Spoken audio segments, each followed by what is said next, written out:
arrogant millionaire lawyer freezes without a court interpreter, until the immigrant cleaner saves the day. And camera. Fast zoom on skyscraper at night. Thunder in the distance. Narrator deep urgent tone. How can everything fall apart in just 15 minutes? One mistake. And 20 years of hard work is gone.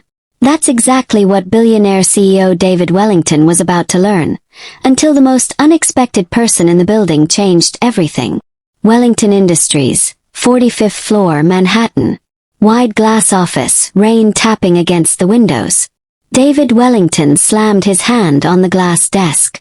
Rebecca, tell me you found someone.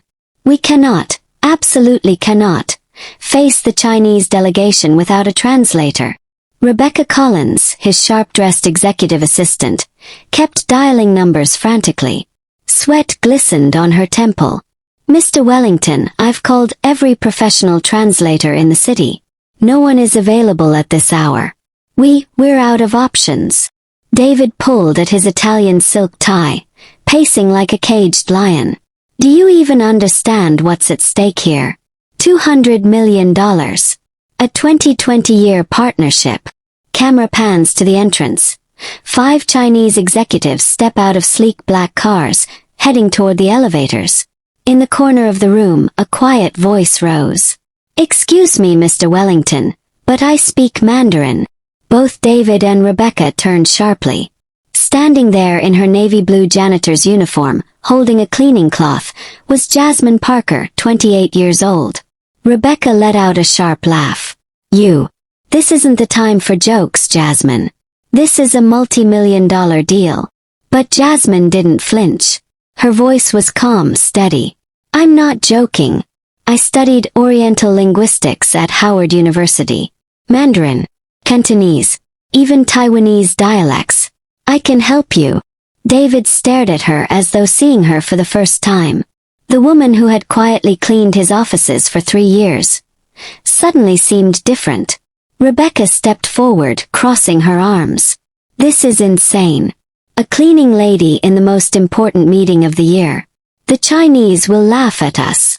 But desperation flickered in David's eyes. Prove it, he demanded. Say something in Mandarin. Now. Jasmine inhaled deeply and spoke, her words flowing like water, flawless in tone and cadence.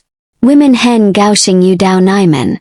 Shiwang women de hazwa hui yui ji meihao de weilai. The room went silent. What did you just say? David asked, almost whispering. I said, it's an honor to meet you. We hope our cooperation will bring a bright future. Rebecca's smirk faltered.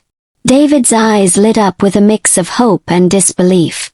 You have 20 minutes. Change into something presentable. You're coming with me. Rebecca hissed under her breath. You're going to regret this, David. Mark my words. Manhattan skyline at night. Lightning strikes in the distance. The camera zooms toward a tall skyscraper. Wellington Industries, glowing with power. New York City at midnight. Inside this tower of glass and steel, a billionaire's empire is about to collapse. And all because of one missing translator. 45th floor. A massive office with floor-to-ceiling windows. The rain outside blurs the city lights. David Wellington, 52, millionaire CEO, paces like a trapped lion. His face red, his voice trembling with rage. My God, how can this be happening now? 20 years of building Wellington Industries, about to go up in flames because of a language barrier. His voice echoes through the empty hallway. The tension is thick. In just 15 minutes, 5 of China's most powerful executives will be sitting in his conference room. On the line, a $200 million contract. The deal of a lifetime. Rebecca Collins, his perfectly polished executive assistant, clutches her phone, dialing frantically. Out of options. Do you even understand who we're meeting tonight? These people don't use translation apps. They don't tolerate clumsy communication. If we fail to speak their language, this deal is dead. Camera pans to the lobby below. 3 black luxury cars pull up. Chinese executives step out, their polished shoes splashing in the rain. Rebecca lowers her phone, pale and trembling. I'm sorry, sir. There's nothing more I can do. David slams his fist onto the glass desk so hard the water ripples. His voice cracks. Half anger, half despair. 20 years of blood, sweat, and sacrifice. Ruined because of one missing translator. The silence in the office is deafening. The hum of the air conditioning is the only sound. From the far corner of the room, a quiet voice rises. Jasmine Parker, 28, stands with a cleaning rag in her hand. Her navy blue janitor's uniform is damp from wiping tables. Excuse me, Mr. Wellington. Can help. I speak fluent Mandarin. The room freezes.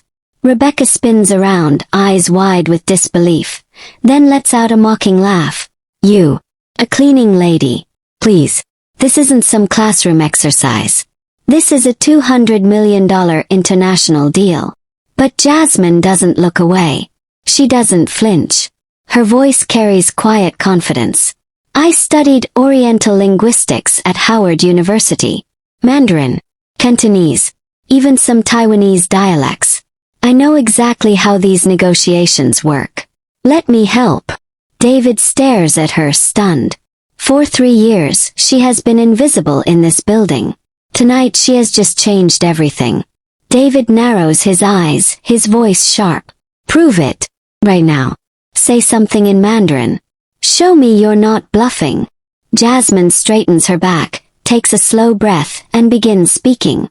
Her words flow like water, calm and confident. The sound cuts through the air like music. Her tone is perfect. Her confidence unshakable. She wasn't just speaking Mandarin. She was commanding it. David blinks, shocked. What did you just say? Jasmine's lips curve into the faintest smile. I said, we are honored to meet you. We hope our cooperation brings a bright future. Exactly the words you wanted to open this deal with. Rebecca stares, her mouth half open, struggling to process what she just heard. Coincidence. She memorized a line from Google. That doesn't make her a translator. But Jasmine's eyes flicker with quiet fire. Test me again. David grabs a business contract from the desk and points to a section written in Mandarin. Translate this. Right now. Jasmine glances at the paper. Without missing a beat, she translates every word into fluent English. Her voice steady.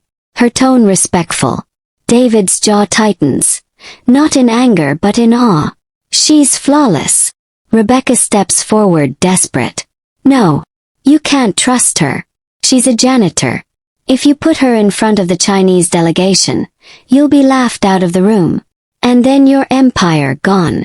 The room falls silent. All eyes on David. His empire hanging in the balance. David takes a step closer to Jasmine, searching her eyes. Do you understand what this means?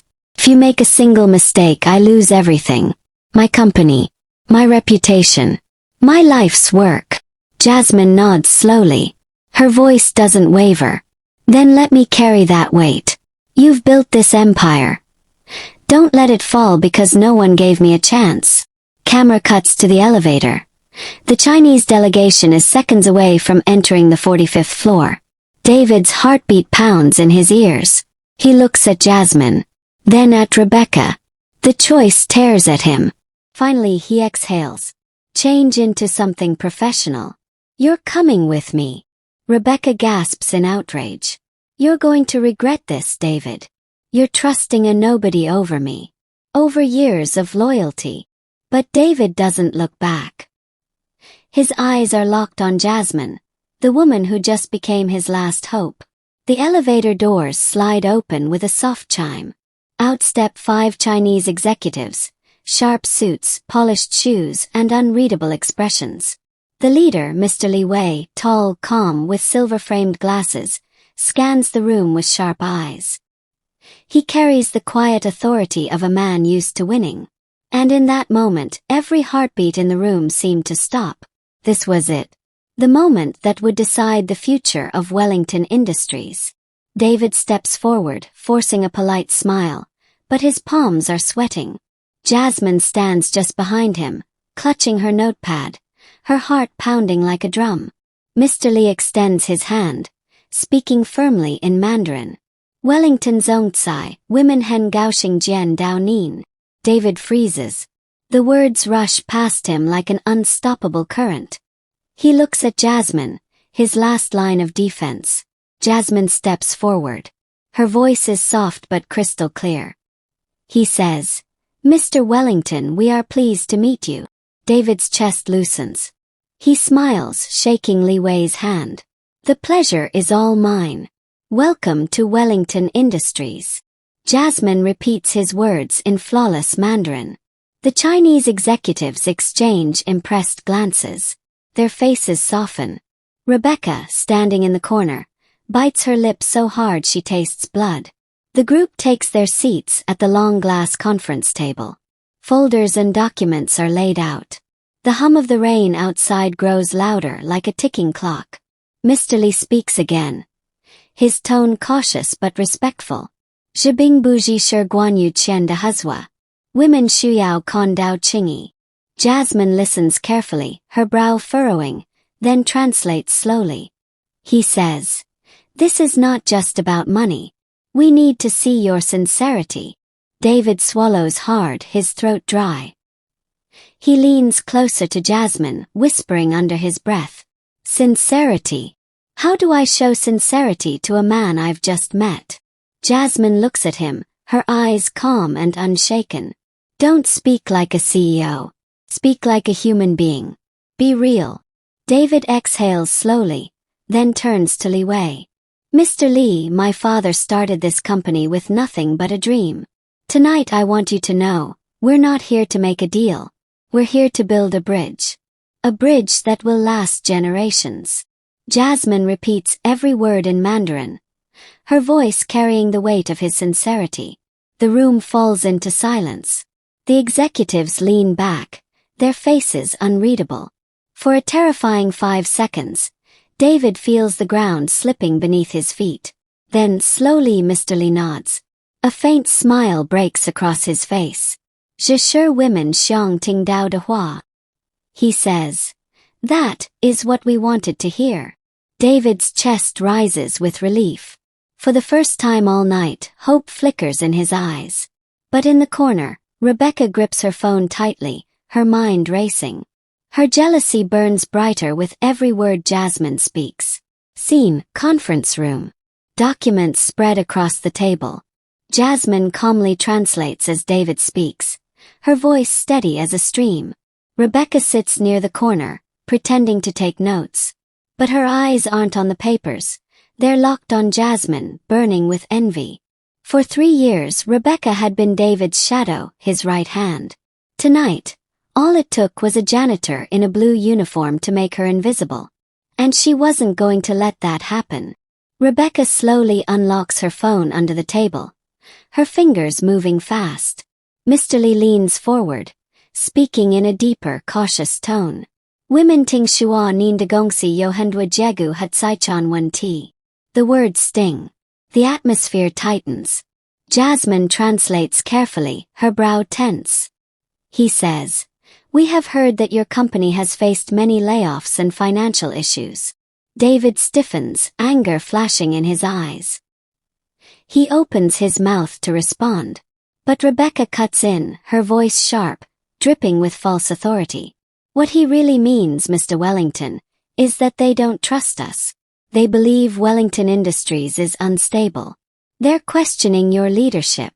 The room freezes. Jasmine looks at Rebecca in shock. "No, that's not what he said. He asked about layoffs and finances, not about Mr. Wellington's leadership." Mr. Li tilts his head slightly, confusion flickering in his eyes. David slams his hand on the table, glaring at Rebecca. "Rebecca, you're not the translator.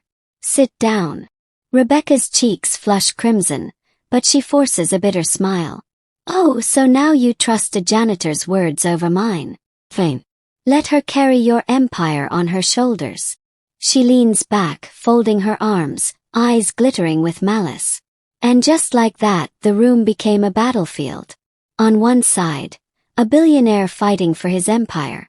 On the other, A janitor fighting for her dignity. And lurking in the shadows, a woman who would rather see it all burn than be forgotten. David looks at Jasmine, his face tight with worry. Don't let her shake you. You're my voice tonight. My only chance. Jasmine nods slowly. Her hand trembles under the table, but her eyes stay locked on Mr. Lee. I didn't fight this hard just to back down now. She turns to Mr. Lee, her Mandarin flowing steady and strong, clearing the confusion Rebecca tried to create. The executives listen intently, their confidence returning. Rebecca, in the shadows, clenches her jaw so hard it hurts. The conference room feels heavier, silence stretching like a rope about to snap. Mr. Chun leans forward, his eyes sharp, and speaks in Mandarin with deliberate slowness. Women xiangji dao, naimen de gongxi hui ba zhega xie dongs wa gaoji xiangmu haishi ji shiyide xiaoshi? The Chinese executives look at each other seriously. Jasmine's heart pounds. She knows this is a test question, a cultural trap. If David answers wrong, the deal is finished. They want to know if this project is just a side matter or your company's highest priority. In their culture, this is about honor. If you don't give them respect, we lose everything. David's face pales. He swallows hard. David forces a smile, but sweat beads on his forehead. What do I say? Jasmine, help me. I can't afford to lose this. For the first time, the billionaire CEO looks small, vulnerable. Jasmine leans closer, her voice low, steady as a heartbeat. Tell them this. This agreement is not just business. It is the foundation of our future. Repeat after me. David nods, looking at her like a drowning man clinging to a lifeline. He repeats every word as Jasmine translates, her tone filled with honor and dignity. Zhega xie bujishir shengi. Tashir women weilai de jichu. The room falls into silence. Mr. Chun's stern face slowly softens. He nods once. Mr. Lee leans back, exchanging an approving glance with the others. Then Mr. Chun does something no one expected. He smiles. Women gonsho dao naimen de zhongyao xing. Kuning women zhen de koi xiongxi naimen. He says, we feel your sincerity. Perhaps we really can trust you. David exhales shakily, relief flooding his face. He shoots Jasmine a look, half gratitude, half awe. Rebecca grips her pen so tight it snaps in her hand. Her nails dig into her palm, but she forces a fake smile. In that moment, the janitor became the voice of $1 million empire. And Rebecca became a shadow fading into the background. The meeting moves forward, the Chinese executives asking more questions. But now every answer goes through Jasmine. Every nod, every laugh, every moment of trust belongs to her. The meeting has finally found its rhythm. Jasmine's translations glide like music. The Chinese delegation leans forward with real interest now, jotting notes, nodding at David's words. Suddenly, Rebecca clears her throat. Loud. Perhaps our guests would also like to know more about Jasmine's unique background. The executives pause. Silence falls again. David stiffens. His jaw clenches. Rebecca.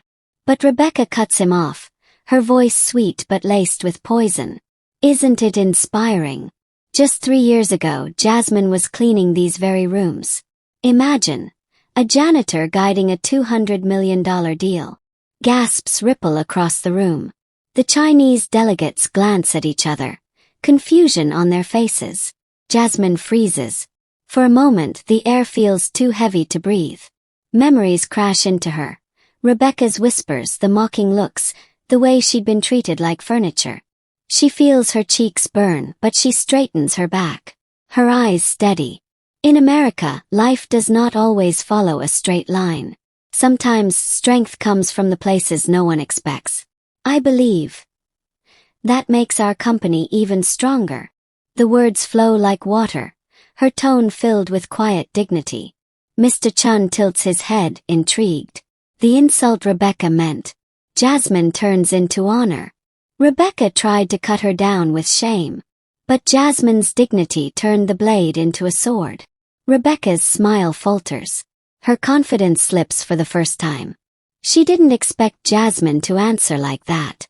The Chinese VP, Mr. Li, leans forward. She speaks not only with words, but with wisdom. Very rare. Jasmine translates softly, her voice steady, but inside her chest, her heart pounds like thunder. Across the table, Rebecca's hands tremble slightly. She scribbles notes furiously, as if hiding her fear. As the meeting continues, Jasmine glances briefly at Rebecca. Inside her mind, a hidden truth flickers. 3 years of listening, watching, remembering. Rebecca thinks Jasmine is just a janitor who got lucky. But Jasmine knows something Rebecca doesn't. In her small apartment drawer, hidden in a folder labeled, "Just in case," Jasmine has collected emails, files, and secrets Rebecca left behind. Secrets that could burn her entire career to ashes. Rebecca thought she was humiliating a maid. What she didn't know was that the maid had already seen every crack in her empire. The conference finally wraps up. The Chinese delegation rises, bowing politely, their faces thoughtful. They haven't said yes yet, but they haven't said no either. The deal is alive. David thanks them earnestly, sweat still shining on his forehead. He knows this survival is Jasmine's doing. When the delegates leave, the silence in the glass room is sharp as broken glass. Rebecca speaks first, her voice dripping with venom. "Well, wasn't that entertaining? Next time maybe we can invite the janitorial staff to handle our taxes too." Her laugh is brittle, fake. But inside her chest tightens. David doesn't laugh. He doesn't even look at Rebecca. His eyes are fixed on Jasmine. "You saved this company today." The words cut Rebecca like a blade. For years she had fought to be noticed, to be respected, and now, this invisible janitor had stolen it in a single afternoon. Rebecca forces a smile, but her nails dig into her palm until her skin almost bleeds. Later that evening, Rebecca slams her office door shut. She throws her pen across the desk. She thinks she's clever. She thinks she can humiliate me in front of them. Her reflection in the glass window stares back at her. For the first time in years, she feels something unfamiliar, fear. Because Jasmine didn't just answer Rebecca's insult. She answered it like someone who knew more. Like someone who had been watching her. Meanwhile, in her tiny Brooklyn apartment, Jasmine opens her old laptop. The screen glows weakly. She pulls out a worn brown folder from the bottom drawer of her dresser. Inside, printed emails, photos of contracts, notes scribbled during late-night cleanings. Every page whispers a secret about Wellington Industries. Every line is a weapon Rebecca never saw coming. Jasmine lays the papers on her desk, smoothing them with steady hands. "You thought I was invisible, Rebecca. But I've seen everything." Her eyes glint, not with revenge but with purpose. Back in her office, Rebecca clutches her phone, dialing furiously. She needs allies. She needs to crush Jasmine before the board sees her as more than a janitor. But what Rebecca doesn't know is that the storm has already started. For 3 years, Jasmine had been nothing more than background. Now, she was becoming the shadow that could topple an empire. The next morning, the glass tower of Wellington Industries buzzes with whispers. News of Jasmine's translatee.